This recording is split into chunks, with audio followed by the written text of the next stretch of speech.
Ka'bah adalah bangunan suci yang berada di kota Mekkah, Arab Saudi. Dalam ajaran Islam, tempat ini memiliki kedudukan paling tinggi. Setiap hari, umat muslim dari seluruh dunia menghadap ke arah Ka'bah saat melaksanakan sholat.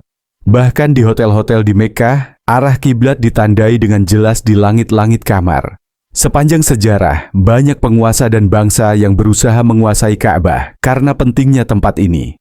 Keinginan umat Islam untuk mengetahui arah Ka'bah dari berbagai penjuru dunia juga mendorong perkembangan ilmu astronomi dan matematika seperti trigonometri. Secara harfiah, Ka'bah berarti kubus dalam bahasa Arab. Walaupun bentuknya menyerupai kubus, dimensi bangunannya tidak simetris sempurna. Ka'bah memiliki tinggi sekitar 15 meter dan lebar 12 meter. Dindingnya dibangun dari batu granit dengan atap datar yang terbuat dari kayu dan logam. Karena Mekah jarang diguyur hujan, atap datarnya bukan masalah besar. Namun saat hujan deras, banjir bisa terjadi. Untuk mengatasi hal itu, pada abad ke-17, dipasang talang emas di sisi barat laut.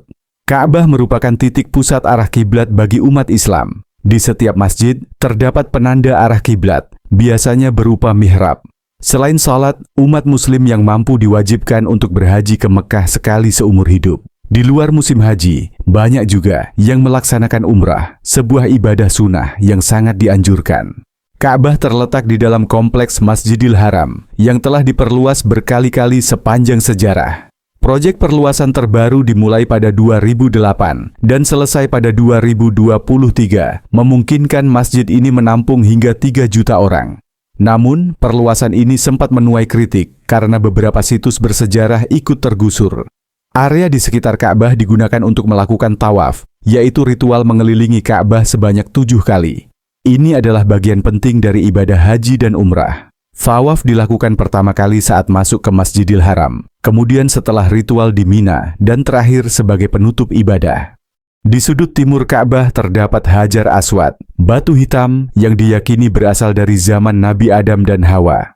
Sebagian ulama berpendapat batu ini adalah meteorit. Batu ini pernah pecah, tapi telah disatukan kembali dan dipasang dalam bingkai perak.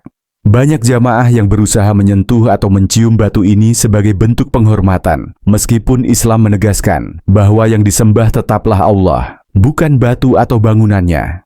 Tawaf memiliki makna simbolis yang dalam. Beberapa menganggapnya sebagai gambaran alam semesta yang bergerak mengelilingi pusat, seperti planet mengelilingi matahari. Angka 7 dalam tawaf juga mengandung makna kesempurnaan dalam pandangan Islam.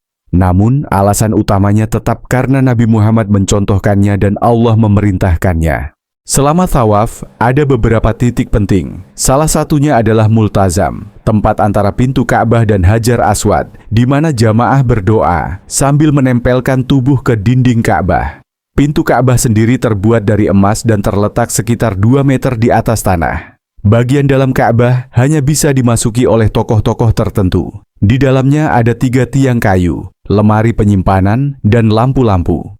Setiap tahun, Ka'bah dibersihkan dan diberi wewangian khusus.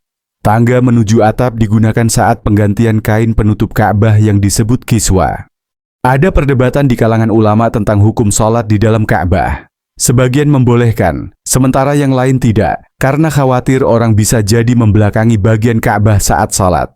Di dekat Ka'bah terdapat makam Ibrahim, tempat yang diyakini sebagai bekas pijakan kaki Nabi Ibrahim saat membangun Ka'bah bersama putranya, Ismail. Ada pula lokasi yang disebut makam Jibril, tempat malaikat Jibril mengajarkan sholat kepada Nabi Muhammad. Hijr Ismail, area setengah lingkaran di samping Ka'bah, juga memiliki makna penting. Area ini dulunya bagian dari bangunan Ka'bah, namun tidak dimasukkan dalam struktur saat renovasi. Tempat ini diyakini sebagai lokasi tinggal Hajar dan Ismail. Karena dianggap bagian dari Ka'bah, jamaah tidak boleh melewatinya saat tawaf, meskipun banyak yang memilih sholat di sana. Di atas Hijr terdapat pancuran emas yang disebut Mizab Ar-Rahmah, yang konon membawa berkah saat air hujan mengalir darinya. Bagian lain Ka'bah tidak sepopuler sisi dengan Hajar Aswad, tapi banyak jamaah memanfaatkannya untuk mendekat, menyentuh dinding, atau berdoa. Meskipun sederhana, Ka'bah selalu ditutup dengan kiswa yang mewah. Saat ini, kain tersebut berwarna hitam dengan sulaman emas, tetapi dahulu warnanya pernah merah, putih, dan hijau. Sulaman kiswa menampilkan ayat-ayat Al-Quran dan hiasan artistik. Setiap sudut Ka'bah dinamai sesuai arah tertentu: Hajar Aswad, Irak, Syam, dan Yaman. Kiswa diproduksi oleh ratusan pengrajin di Mekkah dan diganti setiap tahun. Kain lama biasanya dipotong-potong dan dibagikan sebagai hadiah atau disimpan di museum.